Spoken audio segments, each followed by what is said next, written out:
ननद रानी को बैठे बैठे खाना नहीं खिला पाऊंगी। ज्योति ने अपने दिल की बात कह दी थी और कहे भी क्यों ना, क्योंकि मजबूरी थी। लेकिन अब वो घर वालों की प्रतिक्रिया के रूप में बहुत बड़े धमाके का इंतज़ार कर रही थी कि शायद अब बम फटे तब बम फटे। बहू बिल्कुल सही कह रही है।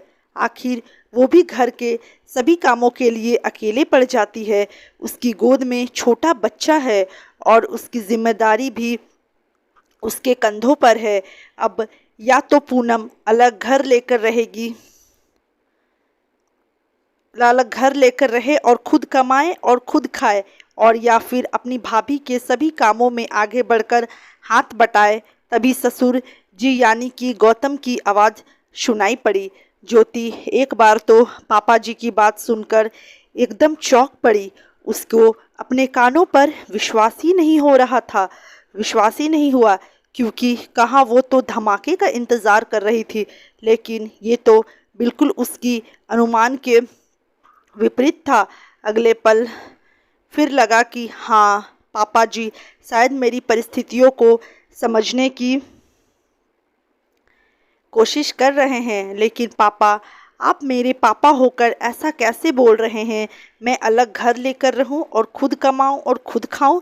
पूनम ने गौतम की बात सुनकर अचकच अचकचाकर पूछा। पूनम, तुमको तो शर्म नहीं आती है कि ज्योति इतने छोटी सी बच्ची को गोद में लेकर सब काम करती है और तुम सामने बैठी देखा करती हो? लेकिन मुझको शर्म आती है, लेकिन अफसोस कि ज्योति से पहले मैंने ही क्यों नहीं इस बारे में सोचा। हमको तो बिल्कुल भी समझ में नहीं आता कि पता नहीं कौन सी मिट्टी से बनी हो तुम। और रही बात पापा होने की, तो तुम शायद भूल रही हो कि अब मैं ज्योति का भी पापा हूँ। अब उसकी सास तो नहीं रही नहीं, तो उसके विषय में भी मुझको ही सोचना पड़ेगा। अगर कल को तुम्हारे भाई ऐसा कुछ कहेंगे तो तुम्हारे मन में उनके लिए दरार पैदा हो जाएगी। इसलिए यह निर्णय मैं ले रहा हूँ। अब तुम्हारी इच्छा है कि तुम हम सब लोगों के साथ रहना चाहती हो या अलग किराए के घर में? गौतम ने एकदम स्पष्ट शब्दों में अपनी बात अपनी बिटिया पूनम को समझा दी। चलिए मिलवाते हैं आपको सारी वतु स्थिति से। ज्योति जब इस घर में ब्याहकर आई तो सास ससुर पति विनय और देवर विकास के साथ साथ एक बिहाई ननद पूनम भी साथ में रहती थी। पूनम के विषय में सासू माँ की ही बातों से ये पता चला कि वो ससुराल में सुखी नहीं थी, या फिर खुद नहीं निभा पाई तो वो ससुराल छोड़कर यहीं रहने के लिए आ गई। पूनम के मम्मी पापा और भैया ने बहुत समझाने की कोशिश की कि पूनम ससुराल चली जाओ, लेकिन वो टस से मस नहीं हुई और ना ही दूसरी शादी के लिए तैयार हुई। अब तो मम्मी पापा के सामने मजबूरी थी पूनम को इस घर में आश्रय देने की। आखिर बिटिया थी उनकी। खैर, ज्योति उस घर में राजी खुशी रहने लगी। अपने कार्यकलाप से सभी का दिल जीत लिया। सास विनीता उसको कोई भी काम अकेले नहीं करने देती, सभी कामों में आगे बढ़कर उसका हाथ बटाती। लेकिन पूनम को किसी भी काम से कोई मतलब नहीं था। आराम से खाती पीती और मौज करती। ज्योति को थोड़ा अजीब लगता, लेकिन फिर भी कुछ नहीं कहती कि उसको क्या लेना देना। सास तो बराबर से सहयोग कर रही है ना, उसका सहयोग करती है, यही उसके लिए बहुत था। समय के साथ ज्योति की कोख से बच्चे ने आने की दस्तक दे दी। पूरे घर के लोगों ने खुशियां मनाई। आखिर परिवार में एक नया नन्हा मेहमान जो आने वाला था, लेकिन पूनम तटस्थ बनी रही। अब वनीता ज्योति को घर का ज़्यादा काम धाम करने नहीं करने देती, खुद ही सारा काम देखती। लेकिन इस समय भी पूनम उनकी कोई मदद नहीं करती। अगर वनीता कहती भी कुछ करने को, तो पहले तो उस काम को करने में टाला मटोली करती, और अगर करती भी तो कुछ ना कुछ बिगाड़ देती। उसकी इन्हीं हरकतों पर वनीता झल्लाकर कह देती कि तुम्हारी इन्हीं आदतों की वजह से तुम ससुराल में नहीं निभा पाई। धीरे धीरे ज्योति को सारी स्थिति समझ में आने लगी कि पूनम कोई भी काम धाम करना पसंद नहीं करती थी। पूरे 9 महीने बाद नन्ही मुन्नी परी ने जन्म ले लिया।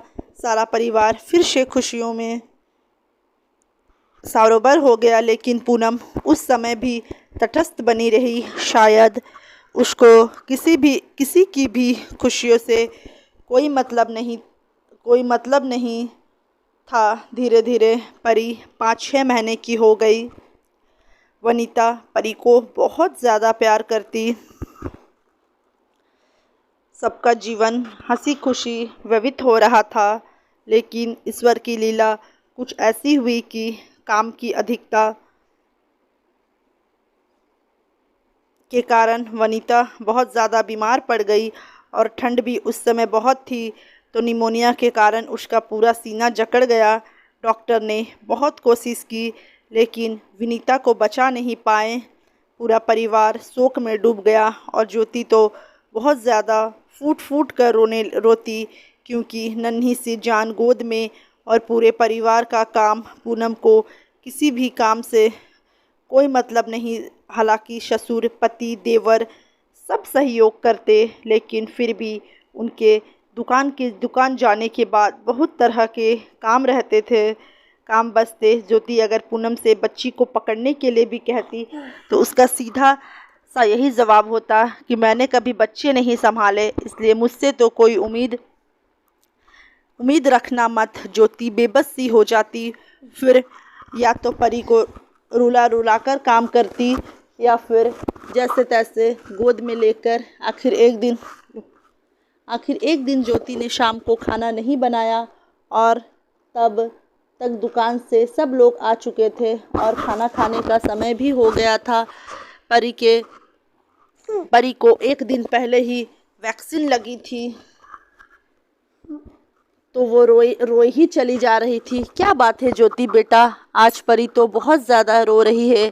गौतम ने परी को इस तरह से रोते हुए देखकर पूछा।